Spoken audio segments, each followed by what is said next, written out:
385번째 독서 요약입니다. 책 정보? 제목, 경제적 자유를 위한 첫 수업. 저자, 싸이젠샹. 출판일, 2022년 4월 20일. 저자 소개, 싸이젠상. 0.01% 성장 클럽 설립자이자 재테크 커뮤니티부와 자유운영자이자 중국 내 베스트셀러 강점으로 성장하기의 저자다. 넓은 시야, 구체적인 동개념, 신중한 마인드를 바탕으로 한 사업이 안정적인 수익을 내면서 20대 후반의 직장 생활을 마감했고 이후 수동적 소득만으로도 생활할 수 있게 되면서 경제적 자유의 꿈을 이루었다. 경제적 자유를 위한 첫 수업은 싸이젠샹이 SNS에 올린 콘텐츠가 폭발적인 인기를 얻으면서 책으로 엮인 것이다. 그는 청년들에게 재테크가 단순히 펀드나 주식, 부동산 정도로 요약될 수 있는 것이 아니라 우리가 돈과 맺는 관계, 즉 돈을 벌고 쓰고 모으는 관계를 완전히 새롭게 바라보는 것, 임을 일러주는 한편 커뮤니티에 올리는 글과 강연을 통해서는 생애 첫 목돈을 만드는 방법에서부터 돈으로 돈을 불리는 방법에 이르기까지 지속적으로 수동적 소득을 창출할 지식을 전하고 있다. 책에서 얻은 내용. 이 책의 사용 설명서는 다음과 같다. 1. 여러 번 읽는다. 최소 3번 이상, 매년 1번 이상 핵심 메시지를 완전히 장악한다. 2. 기록을 늘린다. 중요하거나 필요한 부분에 표시하고 여백에는 자기만의 영감 등을 기록한다. 3. 질문하고 생각한다. 각 장을 읽고 나서 다음 3가지 질문에 답해본다.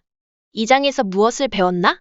어떻게 하면 배운 것을 지금 바로 활용할 수 있을까? 어떻게 하면 배운 것이 주변 사람들에게 도움이 될까? 4. 과제 완성. 과거의 경험과 미래의 목표를 돌아보면서 각 장에서 배우고 느낀 것을 써본다. 5. 교류 확대. 밑줄 친 부분이나 영감을 준 문장과 생각 등을 사진으로 찍어 SNS에 공유한다. 6. 한 걸음 더 나아가기. 당신의 가장 좋은 친구 3명에게 이 책을 선물하고 돈을 제대로 벌고 잘 모으고 돈을 불려나가는 여정에서 10년 이상 서로를 격려하고 토론하며 풍요와 자유를 누리는 삶을 함께 실천해 나간다. 재테크를 시작할 때 범하기 쉬운 4가지 잘못은 다음과 같다. 1. 뭐든지 남들 따라하는 군중심리. 2. 욕망이 내리는 결정. 성숙의 가장 중요한 지표는 자신의 필요와 욕구를 구분하는 것이다. 자신의 필요와 욕구가 무엇인지 정확히 알지 못하면 욕망으로 결정하고 감정으로 소비하게 된다. 3. 지식을 위한 지식처럼 경제적 자유에 대해 어디선가 들어본 듯한 말만 무작정 되풀이하는 것이다. 중요한 것은 지식에 대한 정확한 이해와 자기만의 탐구, 진지한 숙고다. 남들의 생각과 표현을 자기만의 것으로 바꾸고 자신만의 결론을 다시 내려보는 것이다. 4. 비슷한 결과를 내려면 결과가 아닌 원인을 카피해야 한다. 다른 사람의 수익률만 보고 따라 매수하면 고점 부근에 진입한 셈이 어서 수익을 얻기 힘들다. 결과만을 얼른 따라해서 똑같은 결과를 얻고 싶은 마음은 조급한 투기심일 뿐이다. 결과가 아니라 원인을 확인해서 따라해야 한다. 부자인 사람에게는 좋은 습관이 있다. 부자의 생각을 카피하고 부자의 습관을 모방하자. 부자의 좋은 습관은 다음과 같다. 1. 첫 번째 습관. 사교에 냉담하다. 나는 그들이 부유해진 가장 직접적인 원인은 자기의 시간을 중시하고 가치 있게 활용하기 때문이라고 생각한다. 그들은 다른 사람과 어울려 노는 사교 활동보다는 홀로 있는 시간에 더 열중한다. 2. 두 번째 습관. 감정 컨트롤. 부자인 사람들은 대체로 감정이 절제되어 있다. 자신의 감정을 잘 통제한다고 말할 수 있다. 3. 세 번째 습관. 재무의식으로 재무의식은 돈을 버는 의식, 돈을 쓰는 의식, 돈을 모으는 의식으로 나눌 수 있다. 돈을 버는 의식은 수입을 높일 모든 방법을 강구한다.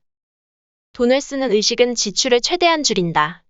돈을 모으는 의식은 저축과 투자가 1순위다. 모은 돈이 많을수록 인생이 더 자유로워진다. 당신이 지금 어떤 제품 만들고 있거나 사업을 발전시켜야 한다면 무엇부터 가장 단순하게 해야 할지 생각해보라. 당신은 어떤 단순한 제품 혹은 서비스를 제공할 수 있는가? 단순함이란 단지 어느 한 가지 수요만 충족시키는 것이면 된다. 요즘 사람들이 익숙한 퀵 서비스도 원래 업무상 당장 뭔가를 전해야 할 때 생겨난 것이다. 단순해야 쉽게 실행할 수 있고, 단순해야 쉽게 이해할 수 있다. 단순해야 널리 전파되기 쉽고, 단순해야 오히려 카피하기도 어렵다. 이것이 내가 신뢰하는 돈을 버는 단순한 원칙이다. 좋은 시작은 절반의 성공이다. 인간에게는 특별히 잘하는 2가지가 있는데 하나는 좀처럼 시작하지 못하는 것이고 다른 하나는 도중에 그만둬버리는 것이다. 요컨대 처음부터 너무 어려운 일에서 출발하면 시작하는 것 자체도 어렵거니와 도중에 포기할 가능성이 높다.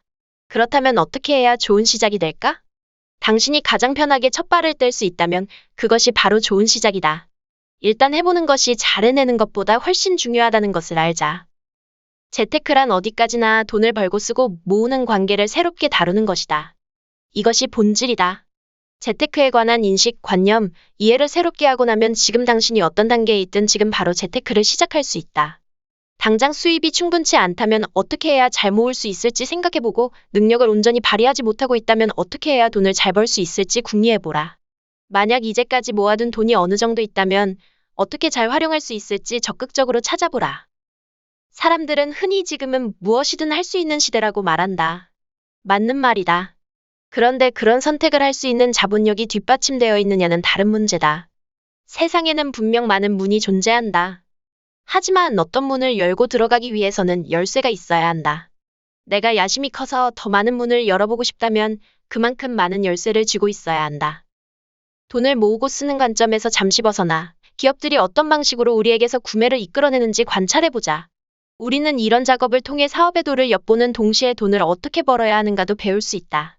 반대로 돈 버는 법을 배우다 보면 돈 버는 개인과 기업 수요 공급 관계에 대해서도 더욱 잘 이해할 수 있으며 우리 자신도 돈을 더 효과적으로 모으고 잘 쓸 수 있게 된다. 더 간단히 말하자면 돈을 잘 모으고 쓸 줄 알게 되면 돈을 어떻게 벌어야 하는지도 알게 되고 돈을 어떻게 벌어야 하는지 알고 나면 돈을 잘 모으고 쓸 수 있는 능력도 커지는 것이다. 당신이라면 평생 써도 부족하지 않을 돈을 10에서 15년에 걸쳐 벌 것인가? 아니면 평생 일해가며 벌 것인가? 아마 후자라고 답하고 싶은 사람은 없을 것이다. 고달프게 일만 해온 대가로 요양병원에서 여생을 마치는 부자가 되고 싶은 사람이 있을까? 하지만 생각을 그렇게 해보는 것과 행동으로 옮기는 것은 전혀 다른 차원의 일이다. 대다수 사람들은 여전히 평생 열심히 일해서 많은 돈을 벌어야겠다고만 생각한다. 변화의 관건은 관심의 초점을 버는 돈의 액수가 아닌 버는 돈의 효율로 옮기는 데 있다. 이상으로 독서 요약을 마치겠습니다. 좋아요와 구독 부탁드립니다. 오늘도 즐거운 하루 되세요. 감사합니다.